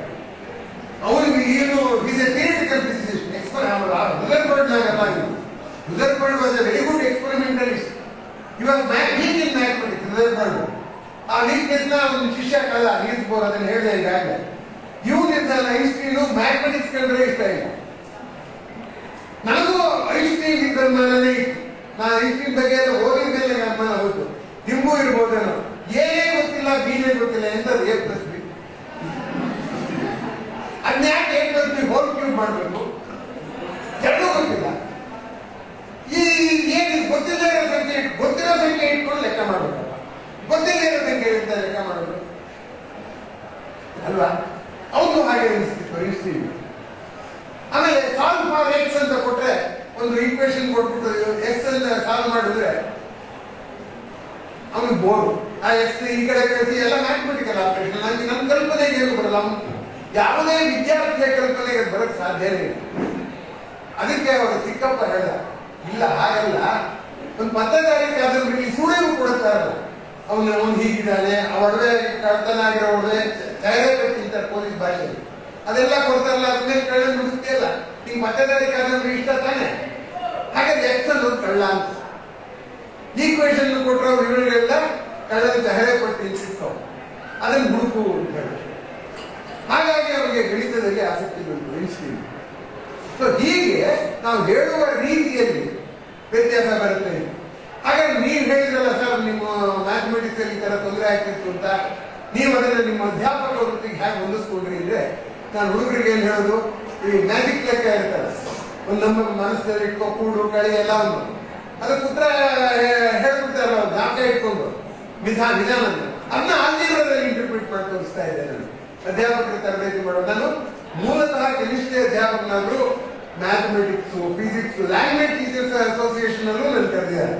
ಹುಡುಗರನ್ನ ಹೇಗೆ ಜೀವಂತವಾಗಿ ಇಟ್ಕೊಳ್ಳೋದು, ಅವ್ರು ಭಾಗವಹಿಸೋ ಹಾಗೆ ಮಾಡೋದು ಹೇಗೆ ಅನ್ನೋದ್ರ ಬಗ್ಗೆ ಕೇಳಿದೆ. ಅದಕ್ಕೆ ನಾನು ಹೇಳ್ತಿದ್ದೆ, ಮ್ಯಾಜಿಕ್ ಲೆಕ್ಕ ನಾನು ಹೇಳಲ್ಲ, ನೀವು ಹೇಳಿ, ನಾನು ಆಲ್ಜಿಬ್ರಾದಲ್ಲಿ ಇಂಟರ್ಪ್ರಿಟ್ ಮಾಡಿ, ಆಲ್ಜಿಬ್ರಾದಲ್ಲಿ ಈ ಕಾಲದಲ್ಲೇ ಹಿಂಗೆ ಹೇಳ್ತೀರಾ ಅಂತ ಇಂಟರ್ಪ್ರಿಟ್ ಮಾಡ್ತೀನಿ ಅಂತ ಹೇಳಿದ್ದೆ. ಸೊ ಹಾಗೆ ಸಮಯೋಚಿತವಾಗಿ 5ನೇ ವಯಸ್ಸಿನಲ್ಲಿ ಗಣಿತವನ್ನು ವಿರೋಧಿಸುತ್ತಿದ್ದ ಒಬ್ಬ ವ್ಯಕ್ತಿಗೆ, ಮಗುವಿಗೆ ಸಮಯೋಚಿತವಾಗಿ ಕೊಟ್ಟು ಪ್ರೇರಣೆ ಮಾಡಿ ಬೆನ್ನು ತಟ್ಟಿದ್ರೆ ಅವನು ವಿಶ್ವವಿಖ್ಯಾತ ವಿಜ್ಞಾನಿಯಾದ ಅಂತಂದ್ರೆ ನೀವು ಯೋಚನೆ ಮಾಡಿ ಹೇಗಿರುತ್ತೆ ಒಬ್ಬ ಅಧ್ಯಾಪಕನ ಪಾತ್ರ ಅಂತ. ಅದನ್ನ ಮಾಡಿದ್ದು ಒಬ್ಬ ಅಧ್ಯಾಪಕ ಅಲ್ಲ, ಐನ್ಸ್ಟೀನ್ ಅವ್ರ ಚಿಕ್ಕಪ್ಪ. ಹಾಗೆ ಅವರಿಗೆ ಕಲಿಕೆಯ ಮೇಲೆ ಆಸಕ್ತಿ ಇತ್ತು. ಹಾಗೆ ಅವರು ಐನ್ಸ್ಟೀನ್ ಮಾಡಿದ್ರು, ನಾವು ನಮ್ಮ ಎಲ್ಲ ವಿದ್ಯಾರ್ಥಿಗಳಿಗೂ ಈ ರೀತಿ ಪ್ರೇರಣೆ ಕೊಡಬೇಕು ಅಂತ ಕೊಟ್ಟರೆ ವಿಜ್ಞಾನಿಗೆ ಸೃಷ್ಟಿಯಾಗುತ್ತೆ. ಕೊಡದೇ ಇದ್ರೆ ಇಲ್ಲ. ನಾವು ಬೇಕಾದಷ್ಟು IAS ಮಾಡಿ, CNR ರಾವ್ ಇನ್ಸ್ಟಿಟ್ಯೂಟ್ ಮಾಡಿ, ಬೇಕಾದ ಮಾಡಿ, ಅದೆಲ್ಲ ಗುಲಾಬಿ ಹೂವು. ಆದ್ರೆ ಆ ಗುಲಾಬಿ ಹೂ ಬೆಳಬೇಕಾದ್ರೆ ಬೇರೆ ತಾನೇ ಗುಲಾಬಿ ಕೆಳಗಡೆ ಇಂಜೆಕ್ಷನ್ ಕೊಡ್ತೀರಾ ನೀವು? ಗುಲಾಬಿ ಹೂ ಆದ್ಮೇಲೆ ತಾನೇ ಗುಲಾಬಿ ಬಿಡುತ್ತೆ ಅಂತ ಗೊತ್ತಾಗಲ್ಲ. ಬೇರೆ ಆಗ್ಬೇಕು ಅಂದ್ರೆ ಏನಾಗ್ಬೇಕು, ಹೈಸ್ಕೂಲ್ ಓದುವಾಗಲೇ ಹುಡುಗ ಕನಸು ಕಾಣಬೇಕು, ನಾನು ಸಾಧ್ಯವಾದ ಒಬ್ಬ ವಿಜ್ಞಾನಿ ಆಗ್ಬೇಕು. ಇದಕ್ಕೆ ಪೋಷಕರ ಬೆಂಬಲ ಇಲ್ಲ. ಇಂಜಿನಿಯರ್, ಡಾಕ್ಟರ್ ಎಡೆ ವಿಜ್ಞಾನ ಅಲ್ಲ, ಪೋಷಕರ ಬೆಂಬಲ ಇಲ್ಲ. ಆ ಮಕ್ಕಳಿಗೆ ಕನಸಿಲ್ಲ, ಮಕ್ಕಳಿಗೆ ಸ್ವಾತಂತ್ರ್ಯವೂ ಇಲ್ಲ, ಅಪ್ಪ ಏನೇನು ಕಳಿಸೋದಾಗೆ. ಆದ್ರೆ ಇವಾಗ ವಿಜ್ಞಾನಿ ಆಗುವುದು ಏನು ಸುಲಭ ಅಲ್ಲ. ಇಂಜಿನಿಯರಿಂಗ್ ಸ್ಕಿಲ್ ಇಲ್ಲದೆ ಇದ್ರೆ, ಬರೇ ಬೇಸಿಕ್ ಸೈನ್ಸ್ ಓದಿದ್ರೆ ಅವ್ರ ವಿಜ್ಞಾನಿ ಆಗಲ್ಲ. ನಮ್ಮ ಹೈಸ್ಕೂಲ್ ಪಠ್ಯ ಪುಸ್ತಕದಲ್ಲಿ ಇಂಜಿನಿಯರಿಂಗ್ ಸ್ಕಿಲ್ ಇಲ್ಲ. ಅವರು ತಗೊಂಡಾಗ ಎರಡನೇ ವಿಶೇಷ ಏನಪ್ಪಾ ಅಂದ್ರೆ ಇವತ್ತು ತುಂಬಾ ಓದೋ ಅಭ್ಯಾಸ ಹುಡುಗನಾಗಿದ್ದಾಗ ಇರೋದು. ಮನೆಯಲ್ಲಿ ನಾನು ಓದೋದು ಡಿಸ್ಟರ್ಬ್ ಮಾಡ್ತಾರೆ ಅಂತ ಮೂಲೆಗೆ ಹೋಗ್ಬಿಟ್ಟು ಆ ಸ್ಕ್ರೀನ್ ಎಲ್ಲ ಕವರ್ ಮಾಡ್ಕೊಂಡು ಓದ್ತಾ ಕೂತಿದ್ದಾರೆ ಒಂದು ದಿವಸ. ಅವರಮ್ಮ ಏನು ಹುಡುಗರು ಸಿಕ್ತಿಲ್ಲ, ಕೂಗಿದ್ರು ಇಲ್ಲ, ಕೂಗಿದ್ರು ಕೇಳ್ತಲ್ಲ, ಓದ್ತಾ ತನ್ಮಯ ಕೂತಿದ್ದಾರೆ. ಆಮೇಲೆ ಹುಡುಕ್ಬಿಟ್ಟು ಆ ತರ ಓದೋ ಅಭ್ಯಾಸ ಇತ್ತು. ಅವ್ರಿಗೆ ನೊಬೆಲ್ ಪುರಸ್ಕಾರ ಬಂತು. ಆದ್ರೆ ನೊಬೆಲ್ ಪುರಸ್ಕಾರ ಬಂದಂತಹ ಮನುಷ್ಯ ಎಂಥ ವಿನಯವಂತ ಅನ್ನೋದಕ್ಕೆ ನಾನು ಹೇಳ್ತಾ ಇರುವಂಥದ್ದು, ಭಾರತಕ್ಕೆ ಬಂದು ತಾನು ಪ್ರೌಢಶಾಲೆಯಲ್ಲಿ ಓದಿದಾಗ ಯಾವ ಅಧ್ಯಾಪಕರು ಅವರಿಗೆ ವಿಜ್ಞಾನದಲ್ಲಿ ಸ್ಫೂರ್ತಿ ಕೊಟ್ಟರೋ ಅವ್ರ ಮುಂದೆ ಅವ್ರ ಕೈಗೆ ನೊಬೆಲ್ ಪುರಸ್ಕಾರ ಕೊಟ್ಟು ಸನ್ಮಾನ ಮಾಡಿ ಹೋದ್ರು ಭಾರತಕ್ಕೆ ಬಂದು.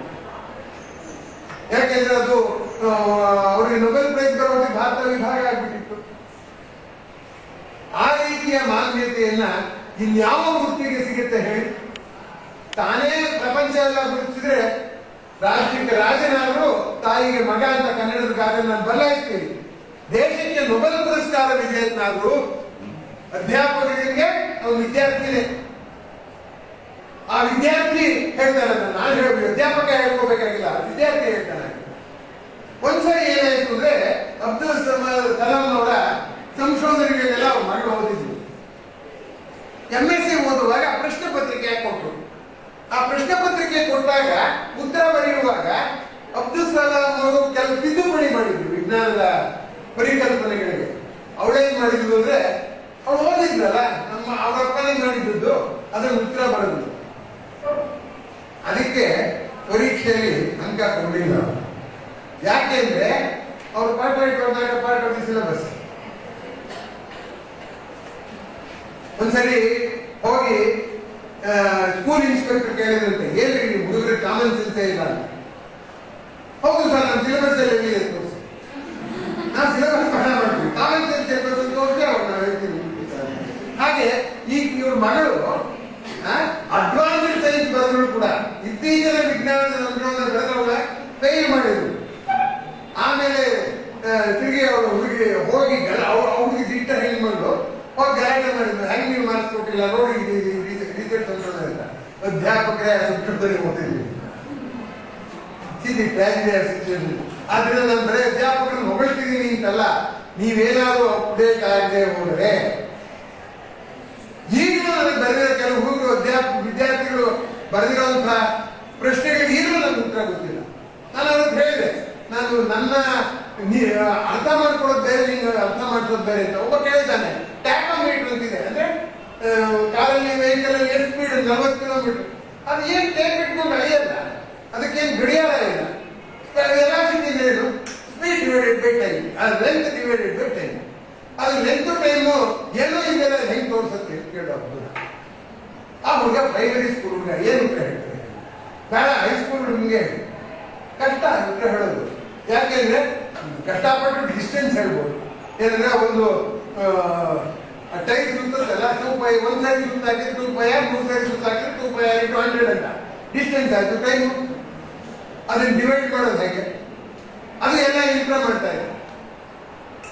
ನಾನು ಹೇಳಿದೆ, ಅಪ್ಪ ಈ ಪ್ರಶ್ನೆ ನೀನು ಹಾಗೆ ಇಟ್ಕೊಂಡಿರು, ನೀನು ಇನ್ನೂ ಸ್ವಲ್ಪ ದೊಡ್ಡ ಕ್ಲಾಸ್ ಹೋಗ್ತೀಯಲ್ಲ, ಅಲ್ಲಿ ಮೆಷರ್ ಮಾಡಿ ವೆಲಾಸಿಟಿ ಕಂಡುಹಿಡಿಯಲ್ಲ ಅಷ್ಟೇ ಹೇಳ್ಬೋದು. ಮೆಷರ್ ಮಾಡೋಕೆ ಪರೋಕ್ಷವಾದಂತ ಮೆಷರ್ಮೆಂಟ್ಸ್ ಇದೆ, ಅದು ಮಾಡ್ತಾರೆ ಅಂತ ಹೇಳಿದ್ರೆ ಹೊರತು ಆ ಹುಡುಗನ ಉತ್ತರ ಹೇಳೋದು ಹೇಗೆ ನಾನು ಹೇಳಿದ್ವಿ. ಅಧ್ಯಾಪಕರು ವಿದ್ಯಾರ್ಥಿಗಳೆಲ್ಲ ಕೇಳೋ ಪ್ರಶ್ನೆಗೆಲ್ಲ ಹೇಳ್ಬೇಕು ಅಂತ ನಾನು ಖಂಡಿತ ಅನ್ಕೊಂಡಿಲ್ಲ. ನಮ್ಗೆ ಗೊತ್ತಿಲ್ಲ ಇರೋದನ್ನು ಗೊತ್ತಿಲ್ಲ ಅನ್ನುವಂಥದಕ್ಕೆ ಒಪ್ಕೊಳ್ಳೋದು ಒಳ್ಳೆಯದು. ನಮ್ಮ ಗುರುಗಳಾದ ಡಾಕ್ಟರ್ H. ನರಸಿಂಹಯ್ಯನವರು ಹೇಳೋದು, no person can be foolish, only answers can be foolish. ಆ speech let us not give foolish answers, let us keep quiet at least. ವಿಭೂಷಣಂ ಮೌನಂ ಅಪಂಡಿತಾನಂ, ದಡ್ರೆ ಮೌನವೇ ಬಿಟ್ಟು.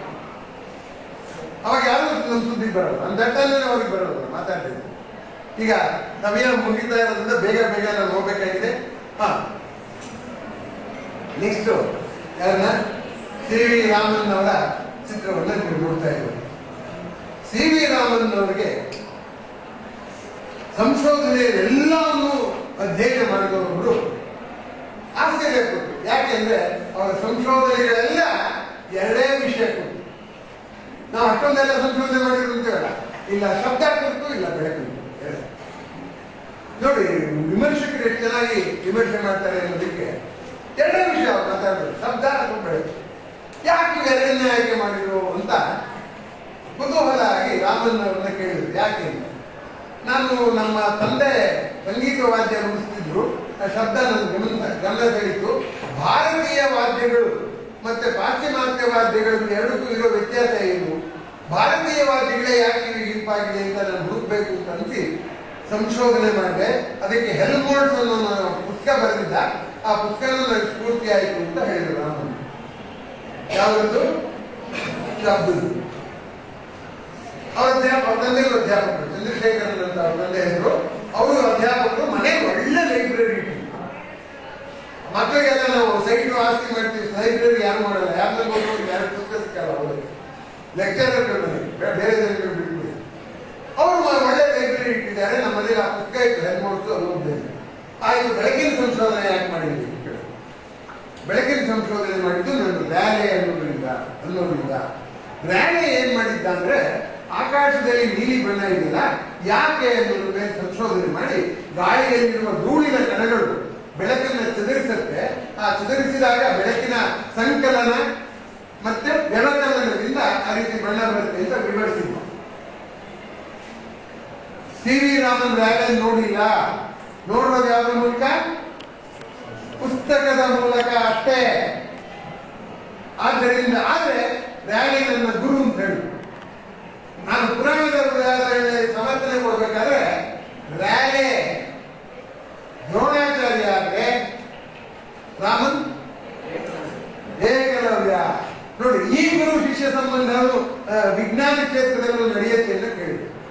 ಅವರು ರ್ಯಾಲಿಯನ್ನು ಅಷ್ಟೇ ತುಂಬಾ ಸುಸ್ತಾಗ್ಬಿಟ್ಟಿದ್ರು, ಸಂಶೋಧನೆ ಮಾಡಿ ಮಾಡಿ ಮಾಡಿ ಎಲ್ಲ. ಅವರು ಮುಂದೆ ಇನ್ನು ಅವ್ರನ್ನ ಯಾರೋ ಒಬ್ರು ಕೇಳಿದ್ರು, ಆಕಾಶ ಏನೋ ನೀಲಿಗಿದೆ, ಸಮುದ್ರ ಯಾಕೆ ನೀಲಿಗಿದೆ ಅಂತ ಹೇಳಿ. ಅದಕ್ಕೆ ರ್ಯಾಲಿ ಏನು ಉತ್ತರ ಬರೆದಿದ್ರು ಅಂದ್ರೆ, ಆಕಾಶದ ಪ್ರತಿಫಲನೆ ಸಮುದ್ರ. ಈ ಉತ್ತರ ರಾಮನ್ಗೆ ಇಷ್ಟ ಆಗಲಿಲ್ಲ. ನಿಮ್ಗೆ ಇಷ್ಟ ಆಯ್ತಾ? ಯಾಕಾಗಲ್ಲ? ಕೈಗೊಂದು ಪಕ್ಷ ನೀರು ತಗೊಂಡ್ರೆ ಸಮುದ್ರದ ನೀರನ್ನ ಇನ್ನೂ ಚೆನ್ನಾಗಿ ಪ್ರತಿಫಲನ, ಇನ್ನೂ ನೀಲಿ ಹಾಕಬೇಕಲ್ಲ. ಕೈ ಹಿಡ್ಕೊಂಡ್ರೆ ನೀಲಿ ಹಾಕೋಣ, ಸಮುದ್ರದಲ್ಲಿ ನೀಲಿ ಕಾಣುತ್ತೆ. ಅದರಿಂದ ನೀನ್ ಕೈ ಹಿಡ್ಕೊಂಡಾಗ ಪ್ರತಿಫಲನ ಚೆನ್ನಾಗಾಗುತ್ತೋ, ಸಮುದ್ರದಲ್ಲಿ ಇದ್ದಾಗ ಆಗುತ್ತೋ? ಕೈ ಹಿಡ್ಕೊಂಡಾಗ ಚೆನ್ನಾಗಾಗ್ಬೇಕು. ಆದ್ರಿಂದ ಸಮುದ್ರದ ಆಳದ ಕೊಡುಗೆ ಇದ್ದೇ ಇದೆ ಅಂತ ತೀರ್ಮಾನ ಮಾಡಿದ್ರು ರಾಮನ್. ಅಂದ್ರೆ ಯಾವ ಗುರುವನ್ನು ಗೌರವಿಸಿದ್ರು ಆ ಗುರುವನ್ನು ಪ್ರಶ್ನಿಸುವ ಧೈರ್ಯವನ್ನು ಮಾಡಿದ್ರು. ಆದ್ರೆ ರಾಮನ್ ಸಂಶೋಧನೆ ಮಾಡಿದ್ದು ಯಾವಾಗ ಅಂದ್ರೆ, ಅವರು ವಿದೇಶಕ್ಕೆ ಹೋದಾಗ. ವಿದೇಶಕ್ಕೆ ಯಾರ್ಯಾರು ಅವ್ರನ್ನ ಕರೆದು, ಬನ್ನಿ ಹೋಗೋಣ, ನೀವು ಅಲ್ಲಿ ಸಂಶೋಧನೆ ಮಾಡುವಂತೆ ಅಂತ. ನಾನು ನನ್ನ ಮಾನ್ಯತೆ ಸಿಗೋವರೆಗೂ ನಾನು ಬೇರೆ ದೇಶಕ್ಕೆ ಹೋಗೋದಿಲ್ಲ, ನನ್ನ ದೇಶದಲ್ಲೇ ಇದ್ಕೊಂಡೇ ನನ್ನ ಮಾನ್ಯತೆ ತಗೊಂಡು ಬೇರೆ ದೇಶಕ್ಕೆ ಹೋಗ್ತೀನಿ ಅಂತ ಅನ್ನೋ ಸ್ವಾಭಿಮಾನವನ್ನು ರಾಮನ್ ತೋರಿಸಿದ್ರು. ಆಮೇಲೆ ಒಂದು ಮಾನ್ಯತೆ, ಅಂತಾರಾಷ್ಟ್ರೀಯ ಮಾನ್ಯತೆ ಸಿಕ್ಕ ಮೇಲೆ ಹೋಗುವಾಗ, ಸಮುದ್ರ ಪ್ರಯಾಣ ಮಾಡುವಾಗ ಇದನ್ನ ಇಟ್ಕೊಂಡು, ಯಾವುದು ದೂರದರ್ಶಕ ಮತ್ತೆ ಸ್ಪೆಕ್ಟ್ರೋಮೀಟರ್ ಇಟ್ಕೊಂಡು ಸಂಶೋಧನೆ ಮಾಡಿ ಸಮುದ್ರದ ನೀರು ಹೇಗೆ ನೀರು ಅನ್ನೋದನ್ನ ಸ್ಪಷ್ಟವಾಗಿ ವಿವರಿಸಿದ. ಏಕಲವ್ಯ ದ್ರೋಣರಿಗೆ ಹೇಗೆ ಅಚ್ಚರಿ ಉಂಟು ಮಾಡಿದ್ನೋ ಅದಕ್ಕಿಂತ ದೊಡ್ಡ ಅಚ್ಚರಿಯನ್ನ ರಾಮನ್ ಯಾರು ಉಂಟು ಮಾಡಿದ್ರು? ರ್ಯಾಲೆ. ಯಾರಿಂದ ಕಲಿತರೋ ಅವ್ರನ್ನೂ ಬೆಳೆಸಿ ಗುರುವಿಗೆ ತಿರುಮಂತ್ರ ಹೇಳ್ಕೊಟ್ರು. ಇದು ವಿಜ್ಞಾನಿ ಅಧ್ಯಾಪಕರ ಸಂಬಂಧ ಅಲ್ವೋ? ಆದ್ರಿಂದ ನನ್ನ ಇವತ್ತಿನ ಶೀರ್ಷಿಕೆ ಏನು? ವಿಜ್ಞಾನಿ ಶಿಕ್ಷಕ. ಎರಡನ್ನು ಜೊತೆಗೆ ತಗೊಂಡೋಗಿ ಒಂದೊಂದು ಉದಾಹರಣೆಯನ್ನು ಬೇರೆ ಬೇರೆ ತರ ಇದೆ ನೋಡಿ ಅಲ್ವಾ? ಹೆನ್ರಿ ಡೇವಿಡ್ ಮೈಕೆಲ್ ಫ್ಯಾರಡೆ ಸಂಬಂಧ ಹೇಗಿತ್ತು, ಐನ್ಸ್ಟೀನ್ ಮತ್ತು ಅವ್ರ ಚಿಕ್ಕಪ್ಪನ ಸಂಬಂಧ ಹೇಗಿತ್ತು, ರುದರ್ಫೋರ್ಡ್ ನೀಲ್ಸ್ಬೋರ್ಡ್ ಸಂಬಂಧ ಹೇಗಿತ್ತು, ರುದರ್ಫೋರ್ಡ್ ನೀಲ್ಸ್ಬೋರ್ಡ್ ಮತ್ತೆ ಸೋಮರ್ಫೀಲ್ಡ್ ಸಂಬಂಧ ಹೇಗಿತ್ತು. ಈಗ ಒಂದೊಂದು ವಿಚಿತ್ರವಾಗಿದೆ. ಮಕ್ಕಳ ಮನಸ್ಸಿನಲ್ಲಿ ಹುಟ್ಟಿನಿಂದಲೇ ಕುತೂಹಲ ಇದೆ. ಕುತೂಹಲವನ್ನು ಹುಟ್ಟು ಹಾಕಬೇಕಾಗಿಲ್ಲ, ಏನ್ ಮಾಡಬೇಕು? ಚಿವುಟೆ ಹಾಕಿಬಿಟ್ರೆ ಸಾಕು. ಆದರೆ ಅದರಲ್ಲೂ ವಿಜ್ಞಾನದ ಅಧ್ಯಾಪಕರಿಗೆ ವಿಶೇಷವಾದ ಅವಕಾಶಗಳಿವೆ. ಈ ವೈಜ್ಞಾನಿಕ ಪ್ರವೃತ್ತಿಯನ್ನ ಬೆಳೆಸೋದಕ್ಕೆ ವಿಶೇಷವಾದ ಅವಕಾಶ ಇದೆ. ನಿಸರ್ಗದ ಪ್ರೀತಿಯನ್ನು ಬೆಳೆಸೋದಕ್ಕೆ ನಾವ್ಯಾಕೆ ಈಗ ನಿಸರ್ಗ ಎಲ್ಲ ಹಾಳಾಗ್ತಿದ್ರು ಸುಮ್ಮನಿದ್ದೀವಿ? ಯಾಕಿದೀವಿ ಹೇಳಿ? ನಮ್ಗೆ ಅದ್ರ ಮೇಲೆ ಪ್ರೀತಿ ಇಲ್ಲ, ದೂರ ಹೊರಟೋಗ್ಬಿಟ್ಟಿದ್ವಿ ನಿಸರ್ಗದಿಂದ. ಅದ್ರ ಮೇಲೆ ಹತ್ತಿರ ಏನಾಗುತ್ತೆ, ಅದ್ರ ಮೇಲೆ ಪ್ರೀತಿ ಬೆಳೆಯುತ್ತೆ ಅಲ್ವಾ? ಒಂದು ಹುಡುಗಿ ನನಗೆ ಪ್ರಶ್ನೆ ಬರೆದಿದ್ದಾಳೆ, ಏನಪ್ಪಾ ಅಂತಂದ್ರೆ ಚಂದ್ರನಿಂದ ಭೂಮಿಗೆ ಯಾಕೆ ಬೆಳಕು ಬರುತ್ತೆ ಅಂತ. ಅದಕ್ಕೆ ಸೂರ್ಯನ ಬೆಳಕು ಪ್ರತಿಫಲಿಸಿ ಅಂತಂದ್ರೆ ಕಣ್ಣಿಗೆ ಬೆಳಕು ಪ್ರತಿಫಲಿಸುತ್ತೆ, ಗೋಡೆಯಲ್ಲೇ ಪ್ರತಿಫಲಿಸಲ್ಲ. ಚಂದ್ರನಲ್ಲಿ ಪರ್ವತ ಹಳ್ಳ ಎಲ್ಲ ಇದೆಯಲ್ಲ, ಅದೇನು ಪ್ರತಿಫಲಿಸುತ್ತೆ ಅಂತ ಕೇಳಿದ್ದ ಹುಡುಗಿ.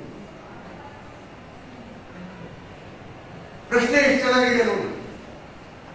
ಆಗ ನಾನು ಅದಕ್ಕೆ ಉತ್ತರ ಬರದೆ, ಅದು ಪ್ರತಿಫಲಿಸಿ ಸ್ವಲ್ಪ ದಿಕ್ಕು ಬದಲಾಯಿಸಿದ್ರು, ಹೇಗೆ ಬದಲಾಯಿಸಿದ್ರು ಭೂಮಿಗೆ ಬಂದೇ ಬರುತ್ತೆ. ಅದರಿಂದ ಏನಾಗುತ್ತೆ, ಚಂದ್ರನ ಬೆಳಕು ಚದುರಿ ಹೋದದ್ದು ಪ್ರತಿಫಲನೆ ಆದದ್ದು ಭೂಮಿಗೆ ಬರುತ್ತೆ ಅಂತ ಹೇಳಿದ್ರು. ಹಾಗಾದ್ರೆ ಎಲ್ಲ ಬಂದ್ಮೇಲೆ ಅಲ್ಲಿ ಯಾಕೆ ಚಂದ್ರನಲ್ಲಿ ಆಕಾರಗಳು ಕಾಣುತ್ತೆ? ಶಶಿ ಅಂದ್ರೆ ಶಶಾಂಕ ಮೊಲ, ಶಶಿ ಅಂತ ಯಾಕಿರೋದು? ಯಾಕೆ ಬರುತ್ತೆ ಅಂತಂದ್ರೆ ಆ ಬೆಟ್ಟದಿಂದ ಕಡಿಮೆ ದೂರ ಬರುತ್ತೆ ಬೆಳಕು, ಆ ಹಳ್ಳದಿಂದ ಹೆಚ್ಚಿಗೆ ದೂರ ಬರುತ್ತೆ. ಅಲ್ಲಿ ಇಂಟೆನ್ಸಿಟಿ ಏನಾಗುತ್ತೆ, ಬೆಳಕಿನ ಇಂಟೆನ್ಸಿಟಿ ಕಡಿಮೆ ಆಗುತ್ತೆ. ಅದರಿಂದ ಅದಕ್ಕಿಂತ ಇದು ಅಷ್ಟು ಹೊಳಪಿರೋದಿಲ್ಲ. ಆ ಹೊಳಪಿನ ಏರಿಳಿತಗಳಿಂದ ಆಕಾರ ಬರುತ್ತೆ ಅಂತ ಹೇಳಿ. ಆಮೇಲೆ ಮುಂದಕ್ಕೂ ಹೇಳಿದೆ, ರಾಮಚಂದ್ರ ಅಂತ ತಾನೆ ಶ್ರೀರಾಮ ಹೆಸರು. ರಾಮ ಸೂರ್ಯ ವಂಶದವರು, ರಾಮಚಂದ್ರ ಅಂತ ಯಾಕೆ ಹೇಳ್ತಾರೆ? ಯಾಕೆಂದ್ರೆ ಚಂದ್ರನಿಗೆ ಸ್ವಂತ ಬೆಳಕಿಲ್ಲ, ಸೂರ್ಯನ ಬಿಸಿಯನ್ನೆಲ್ಲ ಹೀರ್ಕೊಂಡು ಏನಾಗುತ್ತೆ, ಬೆಳಕನ್ನು ಮಾತ್ರ ನಮ್ಗೆ ಕೊಡ್ತಾನೆ, ಅದಕ್ಕೆ ತಂಪಾಗಿರುತ್ತೆ. ಬಿಸಿಲು ಬಿಸಿ ಎಲ್ಲ ಹೋಗ್ತಲ್ಲ. ರಾಮನು ಹಾಗೆ, ಯಾರು ಬೈದ್ರು ಅದನ್ನೆಲ್ಲ ಸಹಿಸ್ಕೊಂಡ್ಬಿಟ್ಟು ತಂಪಾದ ಬೆಳಕನ್ನೇ ಕೊಡೋ ಹಾಗೆ ಮುರುಳಂತ ಉತ್ತರ ಹೇಳ್ತಿದ್ದ. ಅದಕ್ಕೆ ಅವ್ರಿಗೆ ರಾಮಚಂದ್ರ ಅಂತ ಹೆಸರು. ನಾನು ಯಾಕಿದ್ದೀನಿ ನಾನು ಇಷ್ಟುದ್ದ ಹೇಳಿದೆ ಅಂದ್ರೆ ನನ್ನ ಬಗ್ಗೆ ಹೇಳ್ಕೊಳಕ್ಕಲ್ಲ. ವಿಜ್ಞಾನವನ್ನು ಬೋಧಿಸುವಾಗ ಮಕ್ಕಳು ಕೇಳುವ ಪ್ರಶ್ನೆ ತಪ್ಪಿದ್ರು ಕೂಡ no question can be foolish ಅಂತ ಈಗಾಗಲೇ ಹೇಳಿದ್ದೀನಿ. ಎಚ್ಚರಿಕೆಯವರು ಹೇಳೋ ಮಾತನ್ನ ಉತ್ತರ ಹೇಳೋದ್ರ ಜೊತೆಗೆ ಈ ತರ ಪುರಾಣದ ಕಥೆಗಳನ್ನ, ದೈನಂದಿನ ಅನುಭವನ ಎಲ್ಲವನ್ನು ಬೆರೆಸಿ ವಿಜ್ಞಾನವನ್ನು ಬೋಧಿಸಿದ್ರೆ ನೀವು ಅತ್ಯುತ್ತಮ ಅಧ್ಯಾಪಕರು ಅಂತ ನಿಮಗೆ ಪ್ರಶಸ್ತಿ ನಿಮ್ಮ ಮಕ್ಕಳೇ ಕೊಡ್ತಾರೆ. ಆ ಮಕ್ಕಳು ಕೊಡೋ ಪ್ರಶಸ್ತಿ ಮುಂದೆ ಯಾವುದೋ ಕಮಿಟಿ ಮಾಡಿರೋ ಪ್ರಶಸ್ತಿ ಏನೇನೂ ಮುಖ್ಯವಾಗುವುದಿಲ್ಲ. ಆದ್ದರಿಂದ ವಿಜ್ಞಾನದ ಅಧ್ಯಾಪಕರು ಸಾಹಿತ್ಯವನ್ನು ಓದಿ, ವರ್ತಮಾನ ಪತ್ರಿಕೆಯನ್ನು ಓದಿ, ಅದರಲ್ಲಿ ನಾವು ಯಾವ ವಿಜ್ಞಾನ ಹೇಳ್ಬೋದು ಅನ್ನುವಂಥದ್ದನ್ನ ನಿಮ್ಮ ಪಾಠಕ್ಕೆ ಅಳವಡಿಸಿಕೊಂಡರೆ ಆಗ ವಿಜ್ಞಾನಿ ಅಧ್ಯಾಪಕರಾಗ್ತೀರ. ಇಲ್ಲೇ ಹೋದ್ರೆ ಅಧ್ಯಾಪಕರು ಅಂತ ಕರ್ಕೋತೀರ, ಅಧ್ಯಾಪಕರಲ್ಲ, ವಿಜ್ಞಾನಿ ಅಂತೂ ಅಲ್ವೇ ಅಲ್ಲ. ಆ ದೃಷ್ಟಿಯಿಂದ ಈ ಸಂದರ್ಭದಲ್ಲಿ ಸೇತುರಾಯರ ಮಾದರಿ ಮತ್ತೆ ಎ.ಕೆ.ಎನ್. ರೆಡ್ಡಿ ಅವರ ಮಾದರಿಯನ್ನ ಅನುಸರಿಸಿದ್ರಿಂದ ನನಗೂ ಒಂದಿಷ್ಟು ಇಲ್ಲಿ ಮಾತನಾಡುವಂತಹ ಒಂದು ಏನ್ ಮಾತಾಡಬೇಕು ಅನ್ನುವಂಥ ಚಿತ್ರಣ ನನಗೆ ಬಂದಿದೆ ಅಂತ ನಾನು ಭಾವಿಸ್ಕೊತೀನಿ. ಆ ಚಿತ್ರಣ ನಿಮಗೂ ಎಲ್ಲ. ಈಗ ಮುಂದಿನದಕ್ಕೆ ಹೋಗೋಣವಾ? ಇವರು ಈಗ ನಾನು ವರ್ತಮಾನಕ್ಕೆ ಬರ್ತೀನಿ. ಇಷ್ಟೊತ್ತು ನಾನು ಮಾತಾಡಿದ್ದು ಪುಸ್ತಕ ಓದಿದ ಅನುಭವ. ಈಗ ನಮ್ಮ ಪ್ರಭು ಅವರು ಹೇಳಿದ್ರಲ್ಲ, ಸೇತುರಾಯರ ಜೊತೆ ಒಡನಾಟ ಇತ್ತು ಅಂತ. ಆ ಒಡನಾಟದಿಂದ ಈ ಮಹಾನ್ ವಿಜ್ಞಾನಿಗೆ ಪರಿಚಯ ನನಗಾಯಿತು. ಇವರು ಪ್ರೊಫೆಸರ್ ಎ.ಕೆ.ಎನ್. ರೆಡ್ಡಿ ಅಂತ. ಅವ್ರ ಹೆಸರು ಅಮೂಲ್ಯ ಕುಮಾರ್ ಅಂತ. ಅವ್ರ ತಂದೆ ನಾರಾಯಣ ರೆಡ್ಡಿ ಅಂತ. ಯಾರು ಗೊತ್ತಾ? SBM ಸ್ಥಾಪನೆ ಮಾಡಿದ ಸದಸ್ಯರಲ್ಲಿ ಅವರು. ಸ್ಟೇಟ್ ಬ್ಯಾಂಕ್ ಆಫ್ ಮೈಸೂರು ಇದೆಯಲ್ಲ, ಅದನ್ನು ಸ್ಥಾಪನೆ ಮಾಡಿದ್ರಲ್ಲ ಅವ್ರು ನಾರಾಯಣ ರೆಡ್ಡಿ ಅಂತ. ಅವ್ರ ಮಗ ಎ.ಕೆ.ಎನ್. ರೆಡ್ಡಿ ಅಂತ. ಇವರು